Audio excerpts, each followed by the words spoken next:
Exactly. All righty.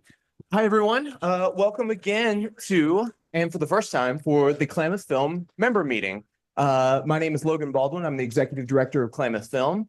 I've been here for, I guess I'll skip that and we'll wait for introductions. But this is just our monthly networking meeting where we, get people together who are nearby, who are aspiring filmmakers or filmmakers, so that they can meet each other and possibly work on things together and things like that, and show up opportunities and such. So, I've got a handful of things that I'm going to talk about tonight before we get to our featured guest. First of all, submissions are open for the 2025 Klamath Independent Film Festival.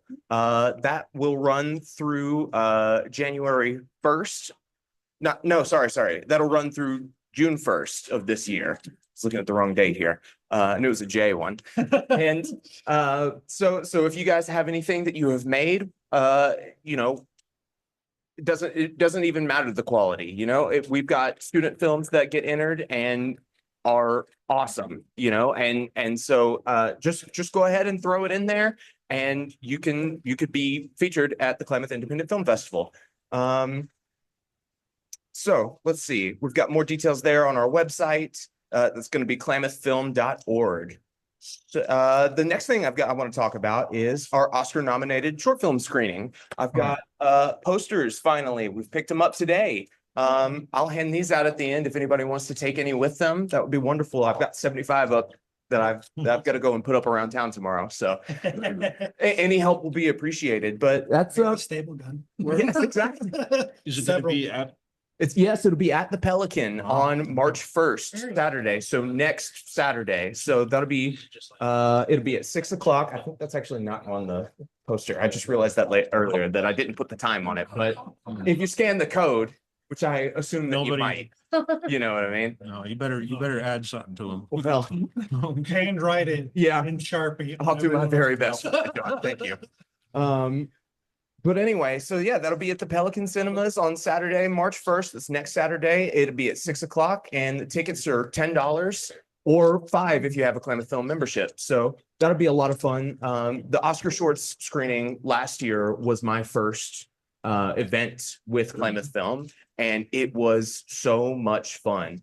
A lot of the Oscar-nominated short films, they're all scattered across all the different streaming services, and they're hard to get a hold of sometimes. And sometimes they're not, you can't get a hold of them at all. They're not on any streaming service. So it's really cool to be able to have one night where you can see them all up on the big screen before the Oscars. And there's going to be trivia. I'll give up little prizes. And there's also going to be, I'm going to hand out ballots so that we can all actually vote for what we think is going to win out of each category. And then we can compare it to the very next night is the Oscars. So we'll be able to compare it to, did we guess what the right winner was going to be?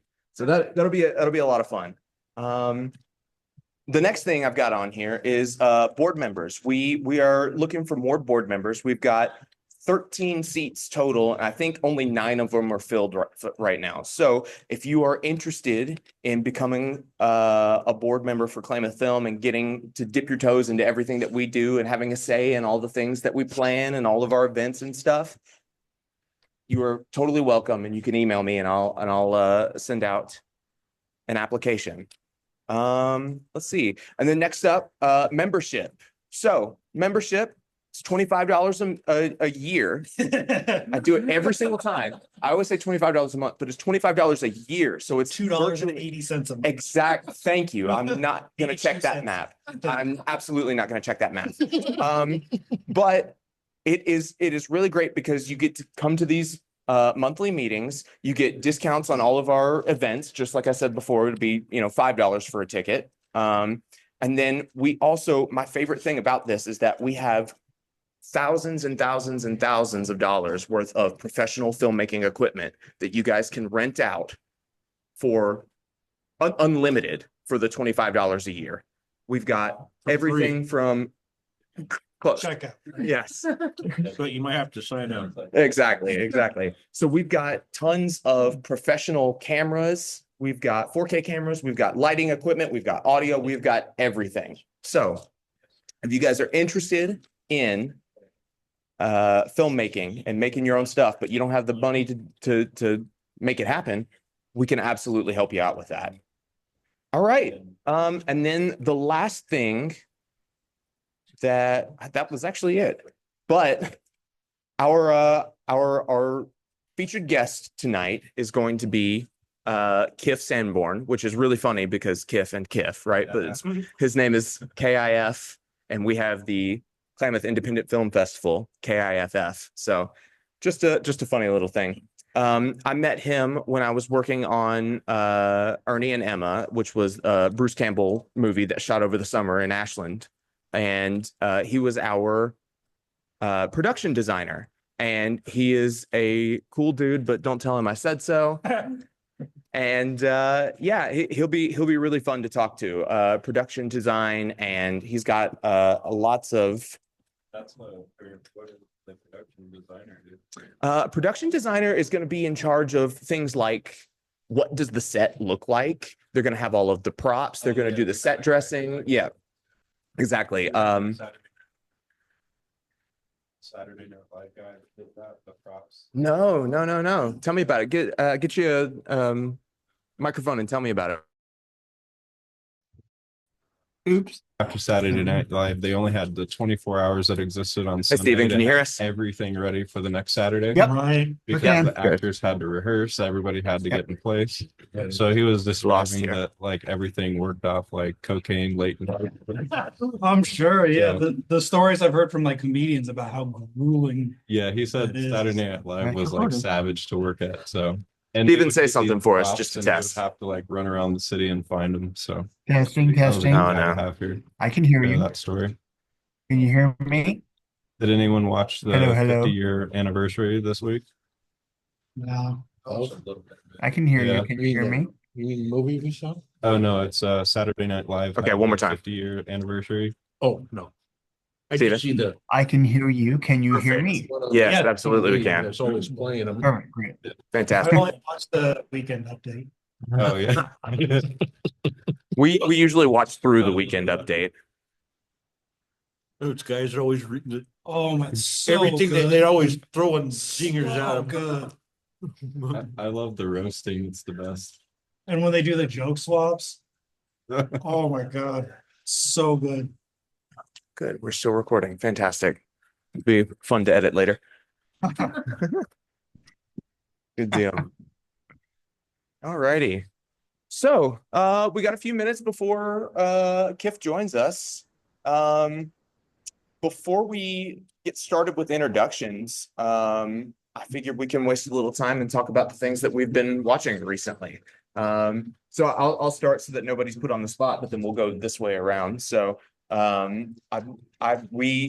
this past weekend at the Pelican Cinema, Fathom Events did a thing where they showed the first 4 Harry Potter movies, Thursday, Friday, Saturday, Sunday. So we watched 4 Harry Potter movies on the big screen last weekend, consecutive days. So that was really fun. And then I've seen them before, but I didn't like grow up with them. So it was fun to sort of like experience them for the first time on the big screen. You know what I mean? No, are there enough kids out there to enjoy it, or? Nah, it wasn't. There were a handful of people. There was probably 6 people, but we were in the small theater too, you know. So, but It I was where? Was that? is it the Pelican? Yeah. Okay. Yeah. So it was I thought it was super fun, and I do just love the theater. I know that everything's a lot easier when you can do streaming, but when you're at the theater, you're locked in. You're not getting up to go to the bathroom, hopefully. You're not checking your phone, you're not distracted, you're not talking, you're immersed in the theater. And so that's another thing that I really love about the opportunity to see the Oscar shorts, you know, the Oscar nominated short films. You really get locked in for it. So that's great. So I've had a lot of fun rewatching the Harry Potter movies. Yeah, John, what have you been watching recently? Anything? Boy, that's hard to say. I mean, I don't know. It's kind of funny. I go on Netflix and other things, and I like, you know, put all these things in the queue, and the queue's a million miles long. But it's like, what do you really watch? I mean, I've been watching Resident Alien. You know, they came out with the new season, and have you seen? So the main guy in that is, you remember the Firefly series? the guy who drives, yeah, the guy who drives the ship, the pilot, who's married to the black lady. Tudyk. Yeah. Well, anyway, it's him. Tudyk, yeah, Alan Tudyk. He's the main character in this one, and it's kind of a comedy. And so, anyways, it's okay. I'm not going to say it's like something wonderful, but I mean, but it's pretty good, and they got at least the practical effects for the alien is it looks good when they kind of swap it, because sometimes you see him, sometimes you see the alien that he is, and whatnot. Welcome. So there's some interesting things there, but I don't know. I'm kind of drawing a blank. I keep watching old stuff. Like I've been watching the old soap series from the 70s just because it's on Tubi, It's like, all right, let's see it from the beginning. Totally. So- Why don't I stop you there? Kif, our featured guest, has joined us officially. Thank you. Thank you for coming and hanging out with Hi, us. everybody. This is just a way for people in the Klamath Falls area to sort of get together and network about filmmaking and talk about movies and all the fun stuff. One of the first things we like to do when the featured guest joins is go around and introduce ourselves so that you get an idea of what our deal is, and then we can go into you and what's your deal, what's your damage, man. So I guess Well, I just found out I'm a special guest. There you go. Exactly. Yeah, that's. Was that? You didn't see the website, bro? I did. I looked at it for about 4 seconds before I clicked the link, and then now I'm here. No, I did. I saw it. I'm just kidding. Yes, it was. I was flattered. I thought I was part of like an ensemble, and it turns out there I am, just Well, it is on the front page. It's totally an open conversation, but you are kind of like the centerpiece of this open conversation. We're going to be, talking to you, and you're going to be talking at us. So, Prepare to speak. Okay, good. yeah, totally. Yeah. So for those of you guys who don't know, my name is Logan Baldwin. I'm the executive director of Klamath Film. I've been here in Klamath Falls for a year and a half or so. I moved here from Tennessee. I grew up in Nashville, and then I moved to Memphis, where I was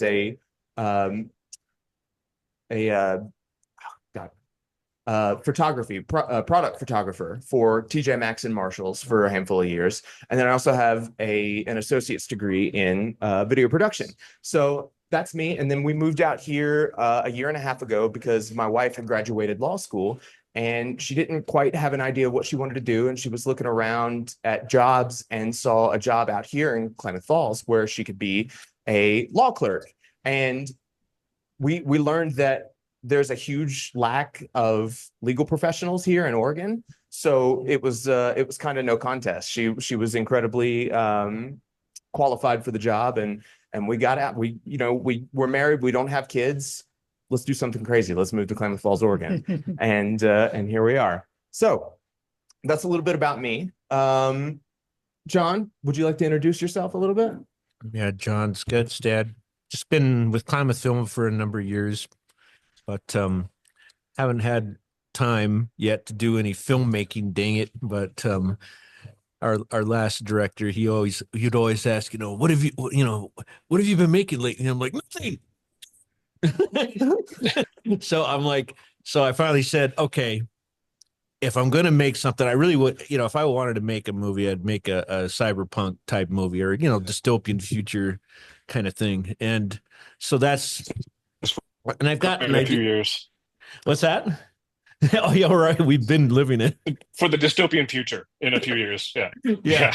For the dystopian present A few years past, few years future. Yeah. I mean, I'm just waiting for the comment to hit us. I'm waiting for so, I mean, I've got an idea of what we want to do in it, but, I'm worried about, of course, the effects and everything else. So we'll just see what happens. I'm trying to learn, well, when things kind of quiet down with my time schedule, I want to learn the Unreal Engine. It's just like some people have done a lot of good work with that, and that's in my budget, cheap. So if we can really pull off some good stuff with that, then I mean, we're not trying to make. I can't afford, 10 to 100 and 200 million dollars, so, but I can probably, I know. I mean, I'm just waiting for, Lucas and Spielberg and the rest to just drop by and say, hey, yeah, we'll help fund you. But, yeah, but I mean, I am hopeful. We'll see what happens. I mean, I'm hoping a few other things do come out. Like, I guess I really would like to see the Hyperion book series get made. And I guess Bradley Cooper has been trying to get that going, and with the success of the new Dune movies, I'm hoping he'll get something done on that. Because I mean, that's like, if nobody else does it, I'm gonna do it, But I'd much rather they do it because that's a big project. And then I also wanted to see the Murder Bot series get done, and I think maybe I heard Apple might do that, so that'll be great. That's by Martha Wells novella series. Anyways, that's just me in a nutshell. Yeah. Nutshell. Big nut, walnut, coconut. Hey, Anthony, what's up? How's it going? My name's Anthony Lee Thornton. I found established film production company, Hands of Service TV, Portland, Oregon, 2019. I experienced a house fire there, so we just free birds landed here in Klamath Falls, where I decided to continue the desire to create the film. I'm currently working on a documentary, investigative, and also feature film, Sky Rain, and hope to wrap that up. I would love to submit it to some film festivals, so hopefully we see that happen. And You're in luck. I know of one. Yeah. I've actually quit doing a lot of the talking and more of the getting it done, because I don't know why as film producers, we have this habit of like saying we're going to do something and it takes for God's sake and ever. So trying to get that wheel spinning faster. It's a lot of moving parts. Hey, what's up, man? How's it going? Awesome. Not too bad. Awesome. I'm Nathan Tramp. I'm 21 years old. This is my first time ever being at one of these. And it also, honestly, a pretty good setup, and I like the area of it. But for me, I'm just trying to figure out kind of what I want to do. I've always had an interest in like voice acting, and I mean, watching anime. I mean, right now I'm watching Hunter x Hunter, but going through that kind of inspires me a little bit. Just like the motivational speeches, especially in like Attack on Titan and stuff like that. But that's always had an interest in me, and I'm just here trying to learn some information. Cool, man. Cool, man. Hey, I'm Nate Kroom. I'm just here also like him. It's my first time being here. I'm just interested in like the same things, basically interested in. And I heard about this thing from him and his mom. So I was like, sure, I'll tag along and see what's up. But besides that, that's me. Voice acting interest? Yeah. Yeah. Do you have any film background at all, or just No. excited to? Yeah, I mean, not really. I took video production as like a high school class for freshman year, but besides that, not really too much, Yeah. Was it fun? It was all right. Yeah, I got to learn how to edit some stuff like in Adobe and stuff like that, which is pretty nice. Cool. Was editing your favorite part? Yes, Good obviously. deal. Good Yeah. deal. Really? And friends there too, and it was pretty fun for me at least. Yeah, yeah. But yeah. Friggin' hate editing. Yeah, it's tedious. It's time consuming. It's a special kind of person who likes editing. Yeah. Absolutely. I'm Molly Fleur. I don't really have a lot of experience with making movies or anything, but we did move here to Klamath Falls. Bought 400 acres on a mountain and lived there for about 9 months in a yurt tent, and then kind of did YouTube videos about that. So that was pretty fun, and I'm mostly here because of the husband, but I just homeschool my kids, and I've been like an extra in movies randomly. Oh, but, yeah. yeah. Have you? What was that like? Which movies? Would you tell us a little bit? You Are we brought it talking up. home movies? Or are we That was the talking? can. No, not home movies. Oh boy. I was a zombie in a movie. And then I also was in A zombie stripper movie. yes, a zombie. Okay, there you stripper go. That movie. was the title. Zombie. Was it a zombie movie, or were you just dressed as one? I was a zombie. I think there's a lag. Yeah. But Okay. I wouldn't get naked, so they didn't really Yeah. want me to be a big part of it. So That's fair. That's That's okay. gonna cut. That's like, We're like, yeah, you're not gonna get naked. Might as well. Yeah, Yeah. exactly. Yeah. What's up, man? I'm Jesse Fleur. We've been married forever. I work in tech, and like Molly said, during COVID, we wanted to get the hell out of the city. We were in Salem, so we bought property out here in Klamath Falls, moved up there, lived in a canvas bell tent for 8 or 9 months until we moved up in the winter, and we're like, hey, if we can survive this winter, we'll be fine. It got to the summer, we sold our house, and then apparently that was a very mild winter. Mhm. And the next winter was much harsher, not as harsh as the last one, but. So we got snowed out, and now we have a house in town. We still And have the mountain. we Yeah. still have that property. But I have ADHD and try and do 5,000 projects at the same time. So part of that slots into that is movies and shorts and that kind of stuff. And I wrote kind of a script. Is that technically a screenplay? I might It's call not it a a screenplay. treatment. Sure. Yeah. It's not like a screenplay format. Yeah. One of the things I wanted to tell you was that Keltex is what I used in school as a free Okay. it's totally free online, and it'll do all the formatting for you. Oh, okay, So cool. CELT, I think it's just X Okay. .com. CEO. Yeah, CEL, like Celtics. Right. Yeah, That's Cool. actually something. Yeah, that's a good one. that's the free one that I use. ELT what? X. Just TX. Okay. .com. Yeah. And so, yeah, that's us. Good deal. Steven, what's up? How are you, man? Hello, I'm Stephen Cardell. I am one of the board members with Klamath Film.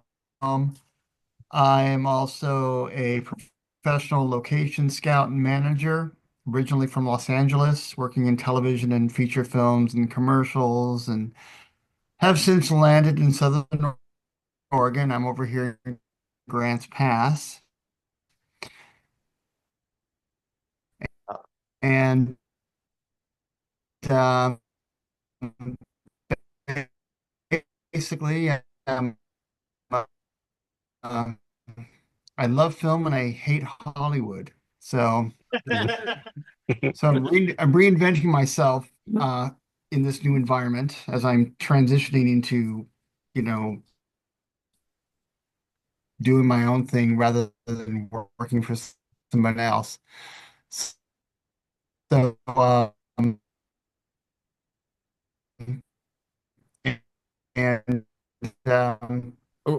You're cutting out. Maybe just go to audio only. Yeah. Sometimes the video, I'm afraid, are Mr. Kiff here. out here. I kind of drafted. Am I? You need to add that to the budget. What- Hey guys, can you Was hear it us? something I said? Oh shoot! I can hear Hold you. on. Yes. We have to. Yeah, Steven, if you can just maybe just go to audio only. Just for the sake of bandwidth and dropping out. okay, cover that. Can you hear us now?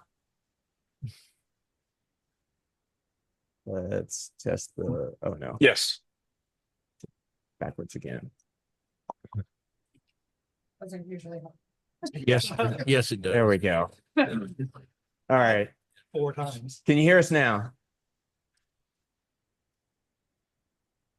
Yes. Good deal. Sorry about that. I guess we're just going to go audio only for the rest of this. We recently had lost our mobile hotspot, so that's been giving us trouble. We've been running off the Wi-Fi at the location here, so we're gonna have to get working on that. So Stephen, we dropped off where you were saying that you were out here trying to make it on your own and not have to work for somebody else, sort of work for yourself. Oh boy. Yeah, we can't hear you, Steven. Can you We hear me? This is Kiff, Kiff. we can hear Yeah, you. I can hear Kiff. Yeah. Okay. Well, Kiff, why don't we go ahead and move on to you? How's it going, man? Would you like to introduce yourself and tell us a little bit about how you got into the industry? Sure. My name's Kiff. Actually, it's not. My name is Michael, but my parents always called me Craig, and now my friends call me Kiff. So I have a few names. Feel free to call me Kiff. I got into film. I was like 7 years old when I wrote down the name Film and Video Company, and it was a list of me and my friends and how we were going to make movies. Now, this was 1980, so there wasn't really a way to do that. So a few years later, VHS comes out, and I started making VHS movies. Got involved with a class in my high school that um, produced the video yearbook and did some dramatic videos and stuff like that. And I played around in there. And I'm going to take a quick pause just to make sure you can actually still hear me. Yes. You're good. Okay, good. So I took some classes in high school, and Hopefully No, that's we- also a quick pause. Okay, went we're missing. Yeah, it's dropping or something. into college to study journalism because the college of my choice didn't have a film program. Life is really not that interesting, so it's fine. No, we got you back now. Have I lost you? Journalism. Got it. Okay. Okay. Yes, there is I think there's at least a few seconds.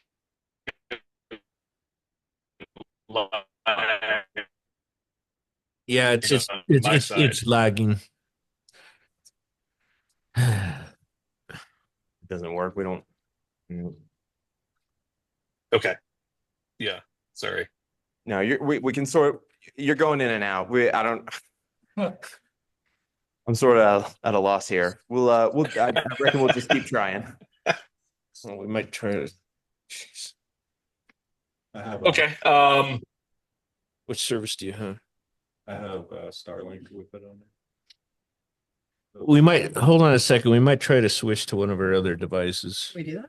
You can Starlink? You go hotspot through Starlink? Yes. Well, Okay. how many just bars received have you an got? email. It should be full. It doesn't tell you on the phone. It's Okay, if you want to through give it a T-Mobile whirl. Just email me. Oh, I was really shocked because I'm a Verizon person, but T-Mobile Do it. and said that for $15 a month you can have Starlink. And I'm part of some trial they're gonna do for a while where it's free until it kicks in. Yeah, we're gonna try and switch to somebody's mobile phone here. Hold on a second. I'm trying mine first, just to see what happens. Did that change anything for you, Kif? Yeah, so check that out because cell phone. Hello. Starlink's pretty fast. Hello. I haven't. Hey, how's that sounding? You sound great. How do I sound? Oh yeah. Okay. Much Great. better. Yeah. Yeah, we're going switched through over to my mobile hotspot on my phone. So we're just gonna try that and see how that. Yep, I hear you fine. Oh, great. Good. Okay, good. Cool. He's back. Okay, good. Fantastic. Okay, so let's go back. We were talking about journalism. Was that in high school? Is that right? Yeah, so I was born in Atlanta, and back then Atlanta had no film presence whatsoever. Wow. So Considering back then you had, now. yeah. So, imagine saying to yourself, "Oh, if I want to get into the film industry, I need to leave Atlanta." So the irony is, Oh man. they waited until I left. But Oh. so the closest the University of Georgia had was journalism. So I started in that, and was told by someone, a friend of a friend who worked for Disney, that they looked more at an art background rather than a journalism background if you start applying for film. I took a year off of college, of which I'm on year 18, 20, 25. Okay, I've lost count. To become a nanny out in LA. When I was taking my time off. And so I got this opportunity to go out, and they thought it was only going to be for 6 months. I thought it was going to be, this is me getting to LA. So I got to LA, was a nanny for 6 months. And then How did that started happen? trying to go in. Where did the nanny Same scout person. come from? I think I've had a lot of time to reflect, and I think it's I think the woman that worked at Disney that gave me the advice was also the woman who I nannied for. I think she just kind of sabotaged me so that she could have a cheap nanny. I think that she played a long game against me. Anyway, so Totally. I've now I'm been in LA. watching What We Do in the Shadows, the TV show, a lot recently, and there's the character Guillermo who is the vampire familiar, and he's basically the nanny for the vampires. And he's been strung along for 12 years at the point in the show where I promise we're gonna make you a vampire. You just got to do all this work. So, Right. I know who you're talking about. Yes. so He like lives in a little tiny closet. yeah, and- that's right. Yeah. All right. So enough about what he was talking about. I'm just kidding. This isn't about you right now, Logan. Okay. It never is. So now I'm in LA and I start looking for work. Now, before then, while I was still in college, I went to a science fiction convention because I found out this guy, Bruce Campbell, was going to be appearing. And I knew that he and his buddies had made Evil Dead when they were 19.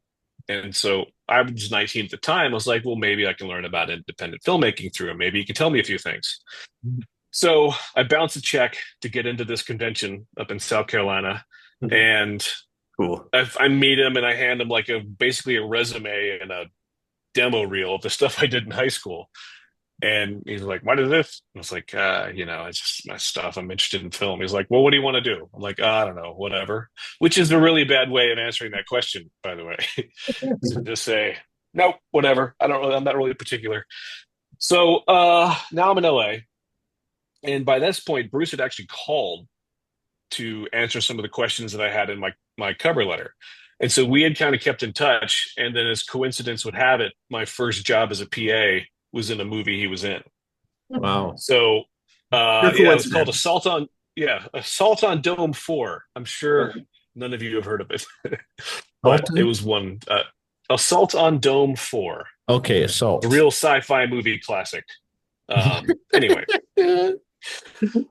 So then after a little while, I became his personal assistant because in LA, you typically have a lot of time off if you're just starting out, or at least I did.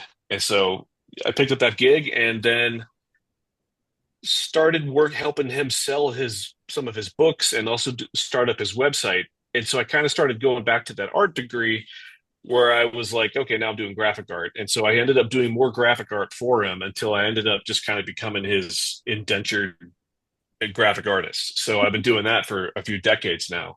And we've put together a few books. And when he made a movie about 15 years ago called My Name is Bruce, out in Ashland, or Jacksonville rather, he called me up, brought me out. But at that point, I had already moved from LA to Wilmington, North Carolina, where they had pretty good film work at the time. Am I still audible? Yes, we got you. Okay, good. So back then, Atlanta still didn't exist as a film industry. So Wilmington, North Carolina was where people typically shot stuff in the South. They did Dawson's Creek there. They did some Travolta movies and stuff like that. So anyway, I was working there actually, Stephen, as a location scout and a locations guide for a few years, and ended up not doing anything art related because when you show up in a town where people haven't worked in a while, the first people that are going to get the job offers are the ones that everybody knows. And since I was new to town, I was really down the list. So I ended up doing locations work, which I always said was like taking the worst parts of being a janitor and combining it with the worst parts of being a realtor. So I don't know if that was Steven's experience with it, but I'll have stories another time. My first production position, I had to walk across the street to get bubble gum. We got a microphone for you if you want it. Oh, I was saying my first productions assistant on a feature film, the producer asked me to go get some bubble gum from the gas station across the street. Sick. I love that. Nice. That's core film work right there. Yeah, absolutely it is. So that's what's funny. When you become a PA, you don't necessarily know. It's like, wait, so I'm here to do all the stuff so that everyone else can make the movie. Yeah. And I'm doing all the stuff that isn't really movie. Absolutely. Yeah. So yeah, Logan was a PA on the show that we just did called Ernie and Emma, which was another one that Bruce is making that he brought me this time out of Colorado, where I'm currently working to help him with that. And now I am assisting with some of the graphics that are going to be used in the editing process as we start editing that movie together. And that's pretty much where I am now. Very I cool. think I left a lot out. Well, Didn't talk about any ex-girlfriends. I didn't talk about this. Okay, it's fine. It's fine. we got It's lots of fine. questions for you, so no worries there. Okay. Does anybody have any questions right off the bat, or do we want me to start? Yeah, how many ex-girlfriends? No, I'm just kidding. You know, I kept a list of all the girls I kissed Short list. over the years, and when I got engaged, no, it was a 3x5 card with I had like 3 or 4 columns, and I had to turn it over. Anyway, but when I got engaged, I shredded the list. Anyway, so I don't know the exact number, but it was pretty ridiculous, I'm sure. probably a lot lower than I'm remembering in my head now that I really think about it. But It was okay. in the tens, probably. Come on. Yeah, there was a double digit at one point. I don't know where it went. Good deal. All right, so let's see. What do you think it was that drew you to filmmaking in the first place? I've always liked storytelling, and I think no matter what I've tried to do, whatever form of what I'm doing, it always kind of had that at its core, storytelling. And so it took me a long time to realize that the direction. And originally, I thought animation was going to be the direction I was going to go, which is another one of the reasons why I had gotten to interact with this woman that worked at Disney. But I always thought I was going to animate because I always drew. And in middle school and early high school, I would draw my own comics. And I really thought that I was going to go into animation until I became an art major. And that unfortunately took a lot of the artistic enthusiasm out of, basically it's, you show up and they're like, you're holding your pencil wrong. And, your use of color is, anyway. So I just like, okay, I kind of lost the thrill for that. And so at the same time, I was kind of changing majors in college too. So it was sort of shifting from animation to film, but it was basically just another thing of that storytelling trend. And then when I first started doing any sort of graphic design, it was for books. And so again, it was all part of that and all the core. And I always kind of defaulted to thinking I would try to, try to write something or write more, because it's just the storytelling is always part of it and is at my core of what I enjoy doing. And film was for a very long time the goal and the way that I was pursuing that. Totally. So you said that you went to a convention, a fan convention, and you met Bruce and you brought him your cover letter and your resume and your reel. What? Now that I've started here, what was on your reel at that point? Just curious. Okay, so there were a few dramatic videos that I wrote and did for the media productions class in my high school. One of which, interestingly enough, Logan, I don't know why I told you this because you didn't actually meet her. I thought for a minute you actually met my wife, but then I realized she never came out to visit. Anyway. She lives in a different state. She was in a different state, but it was still a rap party. I'm just kidding. Yeah. She was very busy. She went to high school with me, and she was in one of the movies that I put on my demo reel of Bruce, and then Bruce would later meet her. Anyway, so it was just a couple silly 10-minute short dramatic things. I think probably some video yearbook segments, which was silly, and to put in like a softball segment from a high school he never went to, but hey, it was on there. You did it. You showcased and I think work. And it was enough. I'm pretty sure I discovered over the years that he never once laid eyes on anything on that tape. But that was absolutely my very next question. I think he has no idea what was on there. I think he saw the cover letter, and that was as far as he was willing to go. Yeah, plus a few decades. In the car on the way back to the hotel, he needed something to read. That kind of thing. Yep. He was in the bathroom. Yep. Well, if I gotta ask, you were the nanny. Yeah. So did anything pan out from her, or was it all just indentured servitude? I think it was that, and I don't even think she claimed me on or did anything about me for taxes either. So I got Oh my- messed up there. And my resume died on her desk.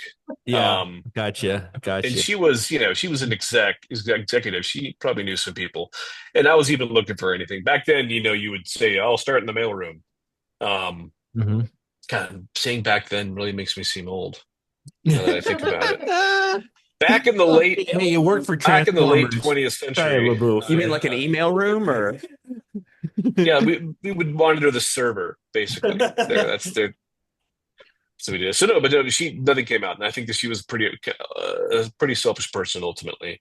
But it got me to LA, and it, for better or for worse, it put me on a path. So Okay, so now Anyway. did you ever get to the point where you were doing something that you thought you were trying to accomplish rather than doing everything? What a way to say that. So, Kiff, have you ever accomplished anything? I think is what I heard. Well, it's interesting because when I was in the mid '90s, not when I was in the mid '90s. Geez, I'm not that old. In the mid '90s, I left LA because I really thought I had learned enough about independent filmmaking over the last couple of years with Bruce, and just doing other research and looking at some of the documents he had and the agreements he came up with, that my plan was to go back to Atlanta, where I, had much more of a foundation, and try to raise money to make a film based on a script that I had written. And the harsh truth is, I realized not too long after I got back to Atlanta that there was a part of me that needed that kind of a partner, that I needed if I was ever going to be a director type person, I would need like the producer partner, because I could never do both. I don't excel at like the producer side of things. So when it came to the point where I was like really time to start making some meetings and trying to get some investors, I froze, because that wasn't in me, and I didn't have a partner. So that's when I shifted away from trying to pursue my own like independent filmmaking career and just go back and do some set work. And that's when I moved to North Carolina and did the locations work ultimately. I feel like I did get some accomplishment. Not in film, of course not. I have accomplished nothing in film. In publishing, I was designed a few books that have been bestsellers, and I co-wrote one bestseller myself. So in that sense, what were the titles? oh well, these were Bruce's books. The first Okay. one was his autobiography, and then I helped. Just kind of a funny thing to say, I co-wrote his second autobiography, which Okay. is, I didn't know autobiographies could have co-authors, but I did. I wrote about a third of. Originally, it was about a half of it, and then he added some extra stuff for a paperback release, and so it ended up being that I wrote a third. But at least I got credit for it, and I could Right. say as an accolade that I was a New York Times bestseller, and I have done absolutely nothing with that title. So that was it. That was the peak. It's been plateau ever since. Oh, I hopefully you got some back end on that. I Oh mean, no, it was all work for hire. It was money-wise. all. Are you pro bono that or something? No. I just got paid Okay. just for the. I think I got bought out, is what it was. Oh, okay. Yeah. I did. Ended up getting bought out years later. Yeah. Back after the three people that bought the book, or the minimum necessary to be a bestseller. I heard a rumor that the publisher asked if Bruce wanted to have a bunch of copies of that book back. Oh Which was my. not a No good way. sign. So like that's been the destiny of my my co-authorship. Okay. But it was the highest I ever got up on a film was when I was an associate producer on the My Name is Bruce film. hmm I had a very small illusion of power and zero influence. But you figure you get your first producer title that's that you didn't give yourself. Let me put it that way. It's like, hey, I did it. I got it. Somebody else called me a producer. That's validation. So So what is the role of an associate producer? And especially because I know that there are lots of different types of producer. You got executive, you got your regular, you got your line producer, you got all the fun ones that I personally don't really know the difference between. What was it that you did, and do you know like how it differed from What it was is I roles? asked I did was I asked for more money and they didn't have it in the budget, so they gave me an associate producer credit. Because I had been there since the beginning. I was the second person to come onto that film, and I did a lot of the initial payroll and such like that. But an associate producer is, I think it is almost an honorarium in the circumstances I've seen it. Like you've done a lot. I appreciate it. I can't, you weren't a full producer, and I can't really afford to pay you. So, in your honor here, we're going to call you an associate producer. I had an independent filmmaker tell me once, if you drive me to the airport, I'll make you an associate producer. Oh my God, So, that's kind of awesome. I love so, that. yeah, it was like I kind of filled. I don't know if this is what they all do, but I just was sort of where they needed someone, and I think I ended up becoming a sort of almost liaison between the crew and the upper producers, where I would field off a lot of gripes or a lot of concerns, or I would just know the gossip, and then I'd be able to. I think I was a spy now that I think about it, but anyway, that's what I got out of being an associate producer. I was not asked to be one on Ernie and Emma, though, the second one. They just made me production designer. That's all. Well, you should have, because you did a whole lot of work. You did. Well, I hesitate to say more work than anybody, but I know that you had more late nights than anybody on the crew, probably. That was mostly the beer. I'm just kidding. No, yeah, but that's I think because I did a lot of. The problem with going from working in publishing to becoming the production designer on a film is you treat every piece of art, or at least I did, as an independent illustration that someone would focus on. And so when you're a production designer, you get there and all these clever things that you came up with for the set are blurry. And so after about 2 weeks, we're just all looking at each other saying, all we do is we make blurry things. None of our detailed work is coming across. So finally, for the last week, I ended up just putting up signs that just said things like, it's 11:30, I'm tired, no one's ever going to see this, blah, blah, blah, blah, blah. And here's a picture of, an AI generated picture of a lizard roller skating. And so all these, like, what was once in the beginning of the film, everything was very tied into the script, and there were winks to the camera and all this great Photoshop and blah, blah, blah. And then it's all blurry. So in the end, I'm sure the stuff that's going to be in the most focus are going to be the things where I just gave up. Well, I mean, when you say they're blurry, it's just because it's in the background. Because it's in the background, and then the focus is just on the faces. I got you. Totally. Exactly. So to create an immersion into the world, though, Kiff, you shouldn't, you should give yourself a little bit more credit. We haven't seen it yet, but I'll give myself the associate producer credit. How about that? That's my extra credit. I Producing artist. Absolutely. I know that we were really going to feel that we were in Pear Valley. That's just for you. That's the setting. Well, yes, thanks. That's where the movie took place. Yes. It's basically, imagine if Harry and David were a city. There you go. Yes, exactly. Yeah. I had a question, but now I can't remember what it is. Does anybody else have a question while I come back to that? No, great, fantastic.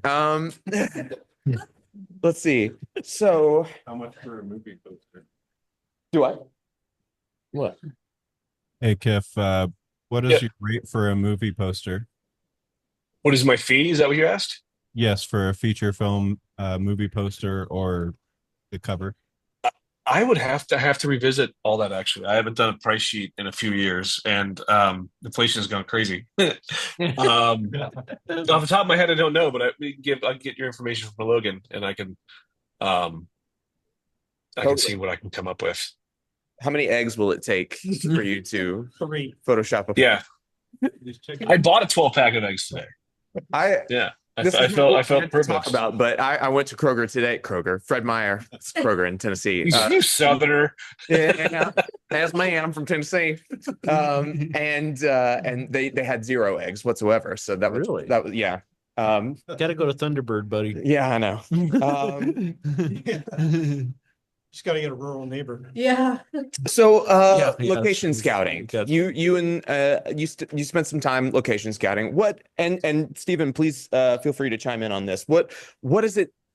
Tell me all about location scouting. What was your experience? What is the job specifically? You know, obviously you go out there and you look and say, yeah, this will look nice, but like what it's more than that. So, tell us a little bit about your time location scouting. Sure. For me, and it was more of how I handled prep days before becoming like the onset locations guy or one of the assistant location managers. So typically, while somebody else in the office was working on the contracts, the rest of us that were going to be on set later on were off scouting. And you know, it's you get the script, and depending on if you have a location manager or a head scout that sends you in different directions, you kind of figure out a way to divvy it up. And if it says the exterior gas station, you know, you drive around town and you take pictures of gas stations. Back then, this is how old I am. I keep saying that. I think I just turned 50 a few months ago, so now every 3 sentences I say I'm so old. Anyway, we used to have to take the photos. What was that? You're younger than me. Oh, So quit saying old. well, so that's like. So back then, we take the pictures of the set, and they would be printed out like by 4x6 or 3.5x5 or whatever, and then we would tape them together into panoramics and put those into file folders. Yeah, It was. I remember that. I hated it took that. forever. Yeah. I'd be up till And so you go there midnight with some your- nights doing that. Oh yeah. So And you're then making slowly, you're making panoramics, or that was exactly. So Yeah. you can Not see like pleasant. from one corner of the room to the other, oh and yeah. so because the lenses that we had didn't do panoramics, we would just take vertical photos and then tape them together at the overlaps. And so the directors of photography and directors would look at it and go, I assume now they just take a panoramic shot on their phone. But back then we'd have to get them developed, and then Oh, boy. our film commission had just file cabinets and file cabinets of every location photo that had been taken in town. It was Wow. insane. So you'd start there. It'd be like going to the library, and you'd pick out the big folder, and you'd look at it and go, oh no, that's an ugly gas station, or that gas station is too close to that place. And then you pick the ones, and then you go back to it and get your updated photos to make sure it's still there. And then sometimes it's a gas station, and sometimes it's a little more interesting, or like waterfall, or a part of we had an old rice plantation that had a bunch of like really cool Gothic looking forests in it and stuff like that. So you can find those as well. And then you come back and you give a handful, and to the director or the DP, and they look at them, and then they decide they want to go take a look at them in person. So you have some power in the sense of what you can decide to show them. Like there might be a gas station that it looks incredible, but the owner is a real jerk, so you skip that one and they never see it. And then that's it. Steven, do you have anything you want to? Oh, You probably have better stories than I do. well, I don't want to step on your toes. You're our guest. I can share later, but yeah, it's like that. It's like if I have locations to share to a client, basically what I was taught by my mentors that you maneuver production into picking the locations you want them to pick. They just think it's their idea. And so that's basically what I do. They just think it's their creative imagination, but really I just maneuver them into what I wanted. And it worked. Nice. Yeah. Because I lived in the area in Wilmington where we were shooting, I found myself in locations having to walk the line between the town where I lived and the production I was working for. And there were times where I would make a call, whether production knew it or not, that I'm not doing that because I live here and I will have to work on the same street again. So I'm not going to do this or that. And sometimes you got to do it the other way. I remember I would walk into places and just stand there and look at the guy across the counter and say, listen, they want me to turn your lights off, and I know you won't do it. So I'm just going to stand here until they yell rolling.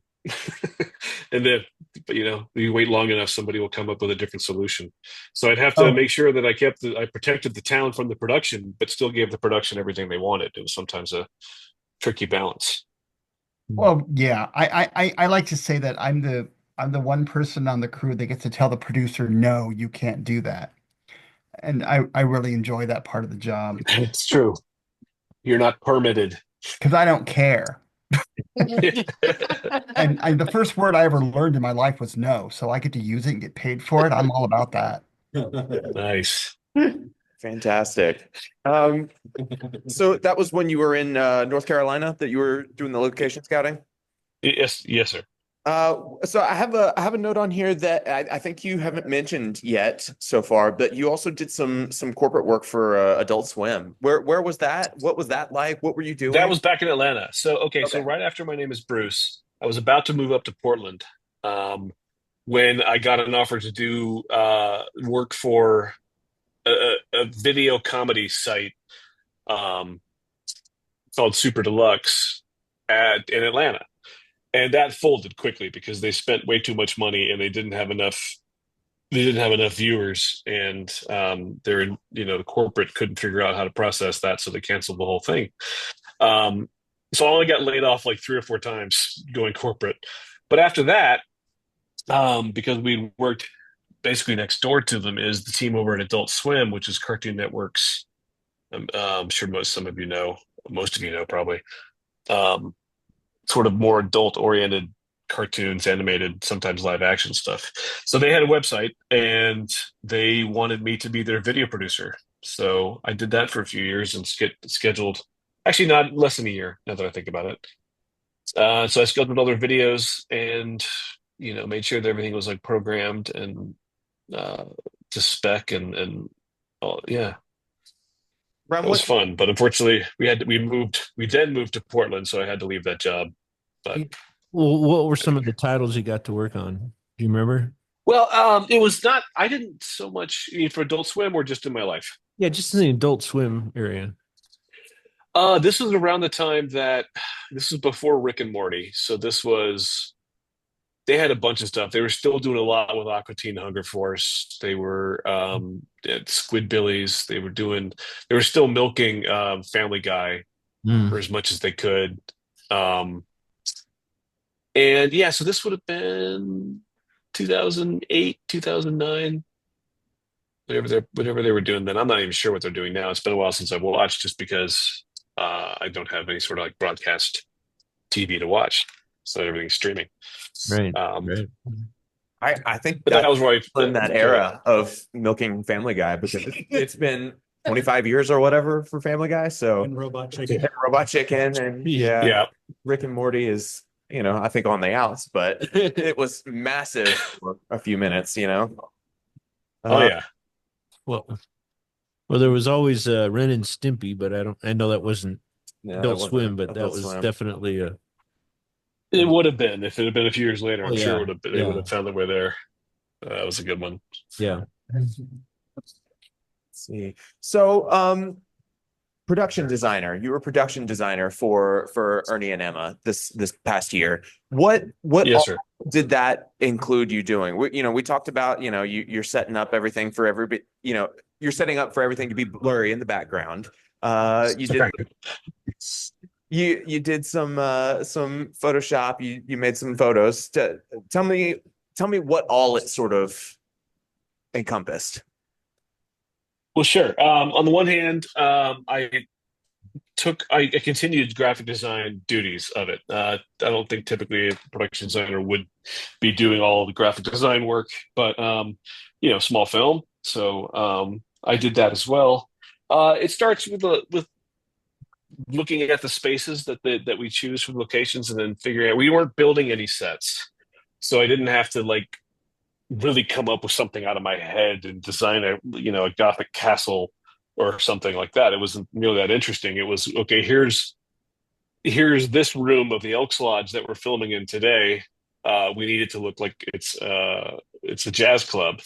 So I'm like, all right. And so then you take your measurements, you sketch out the floor, and you try to figure out what you can do for the least amount of money possible to turn this space into something completely different. And sometimes it's not completely different. We also had like a hardware store and a dispensary that we just had to change the signage for, but the rest of it was as is. But then there were some places where we had to say, okay, this today, this is this. And so we had to completely transform um, the interior of one place into another.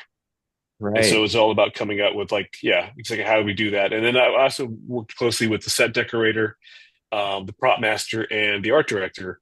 Um, and so with the art director and the set decorator would typically go out scouting for different ways to, yeah, make this look like that. And then come back with all the little with shopping, and we'd see what would work on set and what wouldn't, and then what would become blurry and what would actually get to be in the foreground. Um, and then our prop master he actually had some fabrication projects, so he was building fancy rigs for one of the props, and so he was accumulating some props and then doing that as well. So typical low budget, people were doing more than one thing. And then so yeah, between budget and just the designs, and then also doing all the graphics, that was what kept me going on that one. Totally. From my memory, one of the most interesting turnarounds was that you would walk into the back door of the Elks Lodge and there was a hallway to the main area. And in that hallway, you turned the hallway into the hardware store, right? No, it was the pet store. It was It was the adoption, the pet yeah, salvation. exactly. So it was just a hallway and you turned it into an entire like animal shelter. Well, entire, but like a corner of it into an animal shelter. And that Well, that was a funny one because there was a door that they would have to open that leads into this massive basement. Like it it's like a pool. It has not really a pool hall. It has one pool table, but then a bunch of chairs for no reason, and it's just this big dark area. So I was trying to figure out how to block that off and make it look like a hallway. And uh, it was so cheap to get one of those, like, I guess if you've ever been to a convention, you've ever had your picture taken or any sort of trade show, they have these stands come up off the floor that have all the signage on that. So we just made a fake wall using that and an online printer. And uh, you're right. That was probably our biggest transformation. yeah, it's very cool. It just kind of goes to show what you can do on film when you're very specific about what you show the audience, right? And then that Yep. hallway is an entire pet adoption place. So that's We very also have to be prepared to move everything on set to camera. Kurt would do that a lot, where we have to move things around. Kurt was our director of photography. Sorry, he would come in and he'd go, "Okay, can we move that counter 2 feet that way and move that poster? And do we have anything? Do we have any plants?" And just all of a sudden start asking stuff. So it's very possible that the way we dressed to set in the morning was not the way it ended up making it to film. totally. And there's not enough dust on that prop. And so I remember Yeah, Thala, what was Thala's title? she was the set decorator. There you go. She had and Twanessa, she was there too. They had like a Tupperware container of dirt, and they would pick it up and they would sprinkle it on things that needed to be dirtier for the shot. Things that like gravestones or whatever that needed to be like they hadn't been touched in decades or whatever. So that's just sort of an interesting little thing. Yeah, that's cool. One thing that I like to ask everybody is what was something on that set or anything that really stands out to you, but since we're talking about Ernie and Emma, that was a real challenge for you, and how did you sort of adapt to overcome it? Because as we all know, that filmmaking is problem solving. But just because you plan to do X, Y, and Z doesn't mean it's going to happen exactly that way on the day. Yeah, and what there were moments where we weren't as prepared. Sometimes it wasn't necessarily our fault. But I know the big turning point for me was when I realized that, the things were becoming blurry. That the joke I made earlier, that I could relax. I was burning out because I was, like you said, I was there late nights. I'd be there till 2:30 the night before, just printing and cutting things because we didn't have anyone else doing it. And I was burning out pretty quick and I was getting very little sleep. Um, and I was on location. I was away from my family for a good 2 months, and so it was tough. And the break for when things got easier was when I realized, wow, I don't need to put as much effort into this because that's going to be just blurry. And I just need to, if I just focus on these few key things as opposed to everything, then I should be able to get more sleep. And then I should, uh, this should be much easier. But I was making it much harder for myself, um, because there is a real hurriedness to during filmmaking where everything go go go go, where is it, we need it now, we're flying in. And so I was scared of falling behind or not keeping up with this fast pace, and really, yeah, realizing that I was working too hard and that it was just a movie. And if they're looking at the flyer on the wall I made instead of watching Bruce, then movie's got problems. Maybe so, yeah. Yeah. Concept of invisible editing. You want to be sucked up into the story so much and the characters that you don't notice things like that, even though all of us have a vested interest in filmmaking, so we're going to notice it anyway. But When you watch it for the 12th time, and then you're like, exactly, picture is backwards, exactly. Well, if I got a question there, it's like Mhm. when you look at other, I would say more graphic oriented things like Star Wars or Blade Runner, stuff like that. Um, I mean, the visuals, I mean, the production team and everything else, and the artists producing all that artwork is just incredible. But when I look back at Really those, is. it's like how much of that was blurry versus not blurry? I mean, because I always remember a lot of those shots being. I mean, but I really haven't analyzed those films to say, well, wait a minute, were they keeping that in focus or not? But it seems, Yeah, I never really paid attention to it either. because I've always Until thought it was always in focus, but I could be wrong, well, it could just be also the way that our guy was filming it. But when I would I would look through the monitors, I would see that, like, oh yeah, that you can't see the funny sentence I wrote on that side. But that's okay. And that just might be the way he chose to film it. Some people might like to have, wide open where so much of it is crisp, and Right. the depth of field is letting you see everything, whereas others blur the heck out of the background. Yeah, I was just wondering if maybe, like you're saying, art films are usually approached differently than like maybe drama, or I don't know, or comedy, or I don't know exactly what Bruce's film was. It supposed to be a comedy, or what is it? I mean, I don't really know. Nobody, the one that you guys Yeah, just I think, yeah, yes, definitely. It is. Okay. It's comedy, but it's also, it's got its emotional arc as well. Okay. But no, if hopefully there will be several points in the movie where you will laugh. I say hopefully.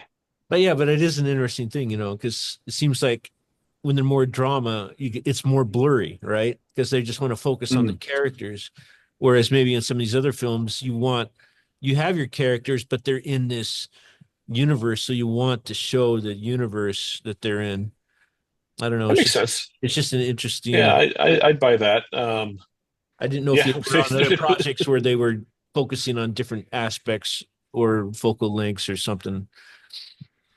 No, not that I really paid attention to, honestly. Okay. Most of the time I wasn't up near the camera much. I wasn't up near the video monitors much. Especially during locations. I'd typically be out on the fringes, or dealing with nearby people, or trying to keep the crew in line. But I think it just comes down to whatever their photographic style is. And maybe they feel like, yeah, exactly. If they want to draw your attention into the subjects more in like an emotional art movie, then that would make sense. But if they do want to show you the world, I think you're absolutely right. Why is it blurry? We paid millions of dollars for that shot, Right. so let's not blur it out. I think you've given me some homework. I mean, I feel like I'm going to have to go analyze some different movies to kind of understand that better. Totally. I think about as you go back in film history, there's a lot like shots get wider and therefore there's less bokeh, there's less blurry background, and so you see more of the things. But then also as a result, because the shot is so wide, you see everything. You kind of see none of the little things that you would have put out onto the on the posters and such. So it is sort of interesting to think about it like that. It's, you know, next movies, the next things that you guys watch, you should absolutely be looking at the background and looking at the set deck and things like that. So it's interesting. And most wanted posters in movies are probably like just photographs of the art department. Totally. Well, that reminds me of like the Babylon 5 series. I think they always have maybe some little pictures here and there of the crew. Sometimes they have like pop up and I'm like, yep, I know that guy, you know. So it's just funny that Little Easter eggs. Oh yeah. Absolutely. It's like, okay, that's the 3D animation guy right there, like Ron Thornton, but stuff like that. So but I mean, when you got so much stuff, I mean, you might as well fill it with memorable things. Why not? Yeah, the adoption agency. Yeah. We had lots of photos of the different crew members and cast members' pets and stuff. So that's how you fill it out. Yep. And Yep. and the letters Well, too. that was We wrote. fun too. It's like just it was easy, to source out. Like he's right, we had a whole bulletin board full of photographs of people with their pets, and it's just like, hey, everybody on this crew has a pet, so just send me the pictures and we'll put them up. So that's like basically our end credits right there on that one bulletin board. Totally. Does anybody else have any questions while I look through my notes? Oh, we just had Bowen show up. Should we let him? Sure, Bowen, would you like to? Yeah, introduce just yourself? we have one of our long-standing. Sorry, guys I'm here. late. I had a work meeting run long. But hello, everyone. My name is Bowen Browder. I am a member of Klamath Film, my specific title of which still being worked out. I was formerly the board vice chair, but we're just finalizing some details on which other's position on the board I will be filling in short order. Regardless, I've been a member of Klamath Film for the past 3 years now. I am a Klamath Falls native. At least I've been here my whole life. And throughout my life, I've always been enamored with, stories of all kinds, but especially film and all of the magic that it can create. So I enjoyed being a part of this organization and enjoy going to these meetings and without interrupting too much, since, it's on the back end anyways. Don't want to take too much time, but it's nice to see everyone here, and it's nice to be able to talk. Well, great. Thank you for coming in, Bowen. We appreciate you. I do remember what I was going to ask you now. It was just that you'd mentioned before about how much work that you'd put in on the front end, being afraid that you would be put on the spot, and not have something done. I was wondering if there was a time where you were put on the spot and you didn't have something ready and you had to improvise. Yes. There were a couple times where I would show up because I was typically going back and forth between different locations. There was one point where we were a lot of stuff going on in one building, but we were also having to get ready the next building. So I was not always on set, but there were a couple times I remember I pulling in and the people in my department just have this stricken look on their face because they just got out of some heated conversation about some prop for the next scene that nobody knew anything about. And so like I show up and I'm like, okay, that was my fault. I just didn't explain to my department what I had in mind. I apologize for the misunderstanding. Meanwhile, I had no idea either, but I just knew I had to pretend like, they didn't know anything about it because I forgot to tell them. Meanwhile, I'm scrambling in my brain trying to find, I think it was a boombox, and for the next shot, because the funny thing is, they kept saying, "Well, it's in the script," and then later it was proven that it wasn't. So I guess. Oh yeah, Somewhat in his head. Yeah, it was in his head, and he should have known. Yeah, I didn't say it was him doing the yelling. That was you assuming. Totally. So, let's see. Do I have any other questions here? I've got a lot of questions on here, but none of them are jumping out at me to ask. Let's see. What sort of advice would you give to people who want to get started in filmmaking? You VHS. You got to go VHS. No, I'm kidding. What if I have a Betamax? Yeah, you got to go Betamax. Oh, Super 8. I think it depends. I think it depends on what their end goal is. If they want to do something, high up in the art department, then they probably have to work their way through the department to get there. Unless they are given an opportunity on a lower budget project where they can assume responsibilities that otherwise they wouldn't be able to, because there was some, there's some bigger hierarchy on some of the bigger budget films. But if somebody could start off doing what they want to do on a low budget film where they don't care so much about your resume, then now that's on their resume. And they can use that to hopefully get more work in that field if that's what they want. At the same time, I got kind of stuck with locations because I did it once, and then everyone knew me as the guy that as a locations guy. So you can take a job because you need to, and it steers you down quite a little bit the wrong direction. You're still in a film, but you're not exactly in the direction you wanted to go. So you can get typecast too if you start doing set work. But sometimes you need to do that set work just to either climb up or have something on your resume that can prove you can do it. Yeah, but having a lot of notable either actors or directors done like set work and stuff as a part of their previous work, I mean, it's not a bad avenue to get there, is it? No, I mean, I suppose no, I don't think so. I think that you learn plenty on the first day of being on a film set, that even if you didn't go to any sort of film school, you can learn how things work. On the other hand, if you are going to go into something that's much more technical, like cinematography, I think that you're going to want to you're going to want to study, and you're going to want to know the details of that trade. But sometimes you can get into it without any other experience or other education into it. Just getting that one opportunity first. Sorry, I kind of fell asleep during my own sentence there. That's how interesting I was. Volunteering in the beginning is not a bad way to go. Yeah, because like you say, you get your name out there, maybe, or at least get it a credit.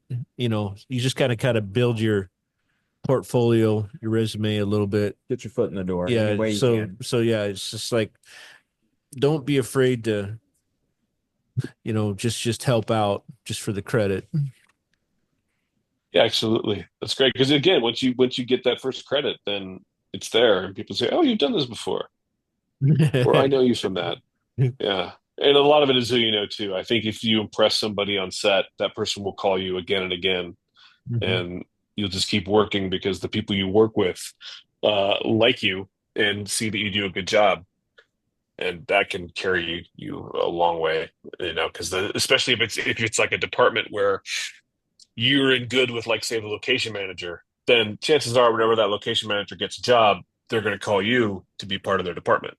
Absolutely. So that's good. It's good to make friends. Don't burn any bridges yet. Yeah. It may even be better to be nice and cool and make friends than it is to do a phenomenal job. As long as you're good and easy to work with, then you might get calls. Yeah, I still think you need to do some form of decent work, though. I don't think you agree to just disagree. get away with. I mean, I know you. Yeah, don't get us. You told them about the bunk beds you destroyed. No, I haven't. I have not told that. I'm going to put that on our crew member that didn't make it through the hole. Yeah, I agree. I agree. But So anyway. now we're doing inside jokes, and that's Exactly. a whole room of people watching us. Let's stop that. Let's stop that. So I asked you before about adaptability on set and getting put on the spot and problem solving. Was there something on My Name is Bruce that really stands out to you that you were sort of put on the spot for something and you had to think quickly on your feet? Remember, there was one moment where I was like in a dead stare with the first assistant director, and there was some it was some standoff where he wanted something done, but I wasn't going to let it happen. And I don't remember the exact thing. I just remember because it was a long time ago, but I just remember like two two guys just staring each other down with daggers from across the set, and neither one of them wanted to back down or whatever the dispute was.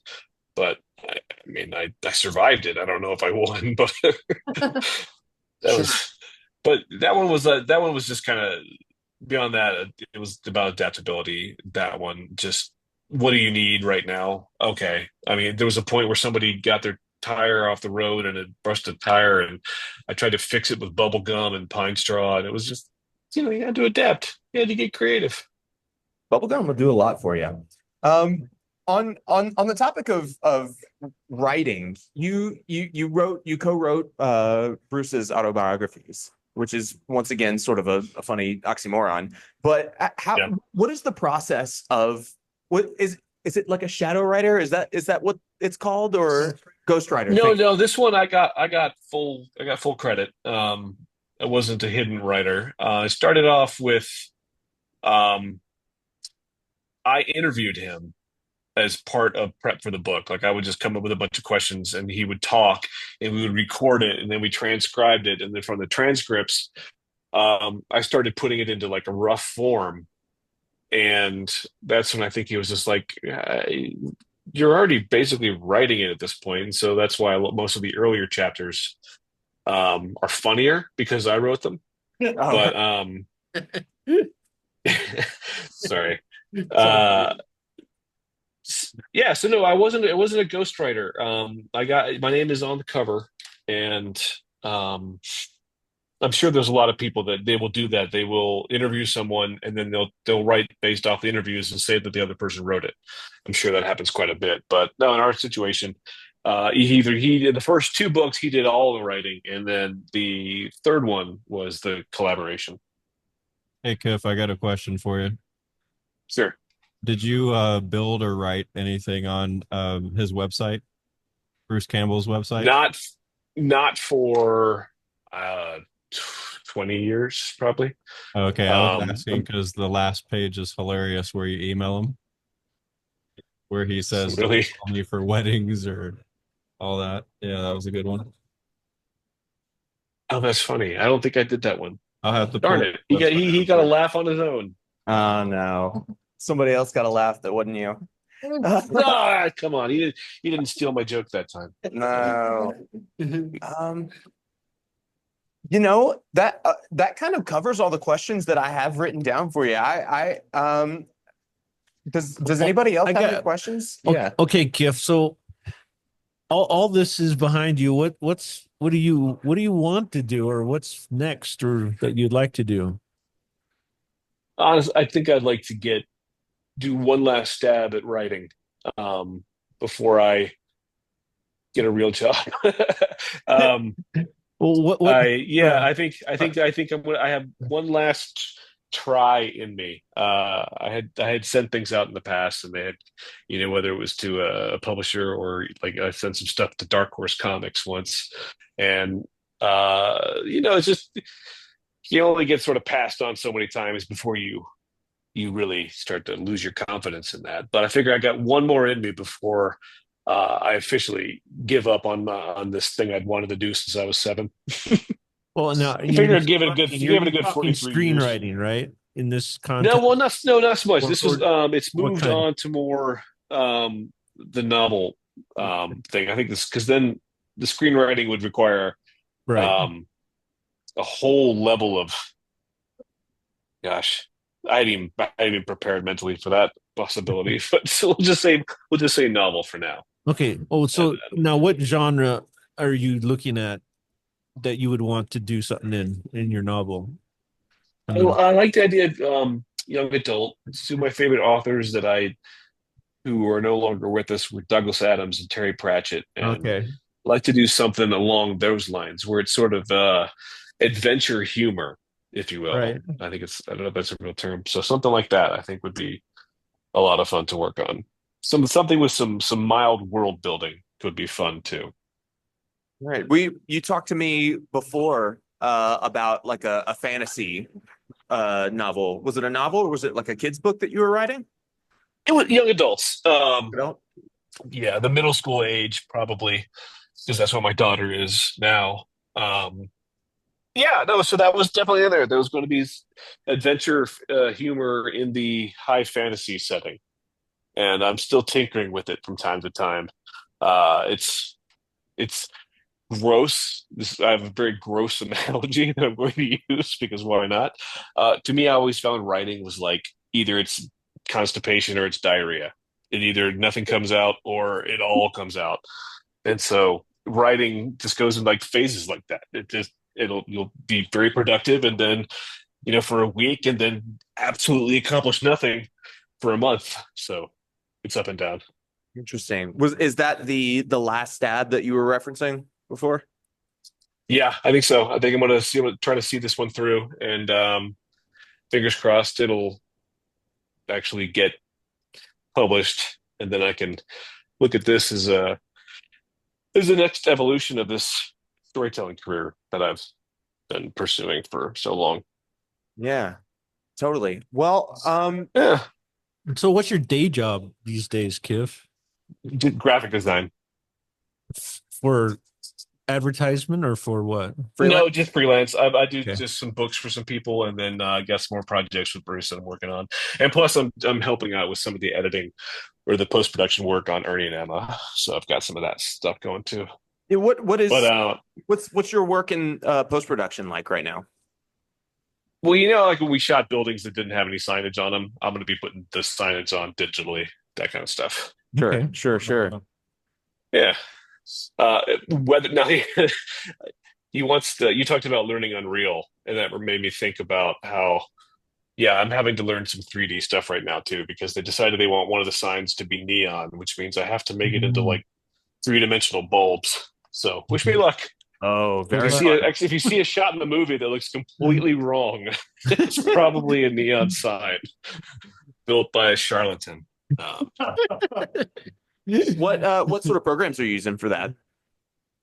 I just downloaded Blender. That's how new I am. I downloaded it like a week ago and have been tinkering around with that. And I found a good tutorial, but I am getting the angle right is what I'm having a real challenge with right now because I don't know enough of the tricks to know the best way to match the angle in the film. So, Right. I just hope everybody blinks at that moment. Yeah, that's something I talk about a lot with people, whether or not they go to school for a certain thing, or nowadays especially, there's a lot of just tutorials on YouTube and online generally. So you don't like school is not necessarily essential anymore or really was it ever for filmmaking. So it's sort of interesting to hear both sides about that because you have done now a little bit of both. You did a little bit of school and you've done a little bit of the school of YouTube, right? Yeah, and the school of just being on set. Like I said, there's a lot you can learn just from doing that. I remember the first time I was ever on set, I had no idea what an assistant director was, and I couldn't figure out why this one guy was so bossy. That's his job. I know that now. Anyway, well, one place I found good for tutorials is a website called Udemy, UDEM. Okay. Just don't buy anything at whole price. Just only buy stuff when it's on sale. That's all I gotta say. And they usually have weekly sales where it's like the beginning of the week is when it's on sale, never on the later part of the weekend. So just be aware of that. Yeah. Well, I will. Thank you very much. It's UDME. They got a lot of blend. I mean, I've got a ton of classes that I've signed up for and have never taken because I just time, but I mean, at least I got them when they're on sale.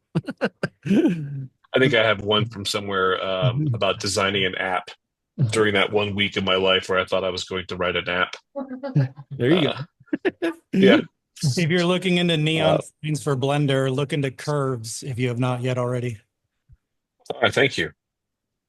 What's that? And emissive Circle that one. Emissive mass. Yeah. maps. Yeah. Map. Oh, I think that one maps. rings a bell. Yeah. I've okay. done Okay, good.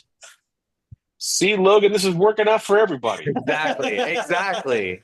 This is all about tips, tips and tricks. Hey, Kiff. Yeah, that's why I'm here. I'm here. I work for tips. I pulled up brucecampbell.com to read you this, and this is why Yeah. that you wrote it, because so far you've been a comedy show.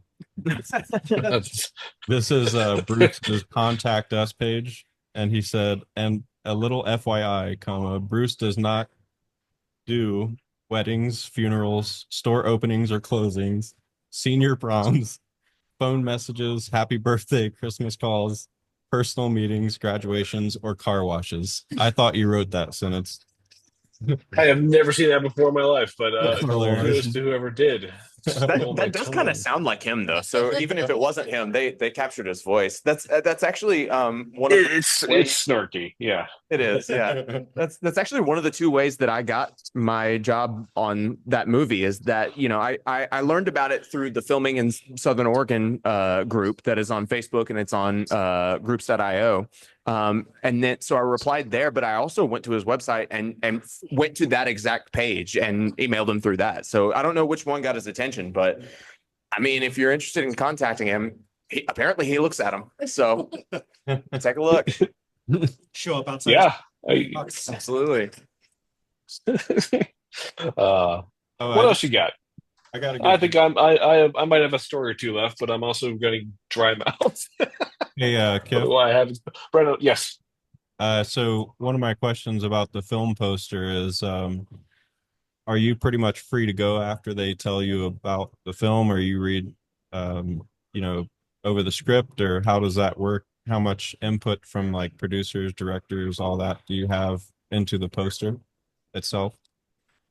You know, it's probably a very different scenario because Bruce and I have known each other for so long. He, you know, he just he and we were collaborating on it together, in the way that we kind of have on all of the stuff we've done together. But this one is actually based on one of my designs, so I guess you could say that I had a fairly decent amount of input into this one. Okay. What point in the Yeah. process are the posters usually made? Are they made after the film's made, or is it early in the process? I mean, I think there's been jokes that they make some studios make the posters first, as you know, one of the old jokes, and then figure out how to like write the script based on the poster. Make the movie match the Yeah, I'm not sure I'm not sure when they usually go around doing it. I doubt that the production designer is typically on board still at that point when they're doing it. I think it just so happens to be that because of the role I had with Bruce beforehand, is just that, you know, even if I hadn't worked on the film, he might have turned to me to design the poster anyway, just because this is the kind of thing I've been doing for so long. At what point did you get involved with the process in the first place of Ernie and Emma? Unofficially, mildly towards the end of 2023, and then finally in April of 2024, he officially asked me to be the production designer on it. Originally, they thought Ida was going to do it, but then she decided she wanted to focus more on producing. So they brought me in. Yeah. Very cool. Around the same time as me, then. So we're on the Yeah, same... I think you were there a couple of weeks or so before, a couple of weeks before. Right. Yeah, totally. Okay. Well, we're in the last 10-15 minutes or so of our meeting. I just want to go around and give everybody the opportunity to ask a final question or give their final thoughts. Questions, guys? I would like to ask a question. Please. Kind of goes to everyone. I'm kind of new to all this, and especially being here at the Klamath Film. But my question is, it seems like a lot of it is networking and getting to know people in order to get into these films or even anything along those lines. What kind of motivated each and every one of you, or what kind of goal did you have that kind of gave you that leap of faith to take to introduce yourself or get your name out there? Totally. Kiff, would you like to start since you're the main event here? Yeah, I think it was. Yeah, gosh, I'm trying to remember exactly because I know I was out in LA, so it was really nuts. That was the hardest part, was just getting out to the city where it was done, going cross country. But then there were trade magazines back when I was doing it. Like you would go into the back and you'd see what things were in production, and then you'd call them up or you'd send them a resume and hope they call you back. And so that was kind of it. And I think then, because to me, by that point, I'd already gone out to LA. I was already taking a break from school, and I it was just the next step. Was just to find out what was in production or what was in pre-production, and just try to get a job there, just like I would at anywhere else. And then hopefully one of them will call you, and then from there, hopefully they'll call you again. And that's when it's really takes. That's what goes back to what we're saying about getting to know people and impressing them, and then they'll keep you working for a while. Yeah, absolutely. Also, IMDb. There's also OMPA, which is organs acting. That would be great for you to make a profile. It's kind of like a Facebook type. And then there's also IMDb, and you just make a profile and you share what your experience is. For example, he's been in several films, so he would share the name of the films, what position he was, and things like that. Well, No, it's saying that no one else has credits around here. So. well, I mean, as far as some of the other people we've interviewed, some of them did go to film school, but it wasn't so much. But the thing that they really took away from that wasn't maybe so much what they'd learned how to do film, but it was the connections that they made. I mean, and because they've maintained those connections ever since and have relied on them. So there's some things you cannot get solely from online resources only. Sometimes you got to go to where people are to network, because I would say even in any job in life, it's almost like 50-50. You got 50%, you got to know what you're doing in your field, but the other 50% is who you know. I would say a lot of the jobs I've gotten in my life were through people, and I see HR last. Anytime I see HR first, it's very hard, very difficult to get in. So who you know is almost more important than what you know, but they're both important. Well, regarding production, I've often, when I was down in LA, I'd be driving around. I'm not on a show or anything, and I'd see someone shooting, so I just walk onto set and go to catering, sit down, and just help myself to lunch and start talking to people. They don't even know that I'm not on the show until I tell them. So usually No network is way. showing That's up. awesome. That works. Yeah, I just show up and go to catering.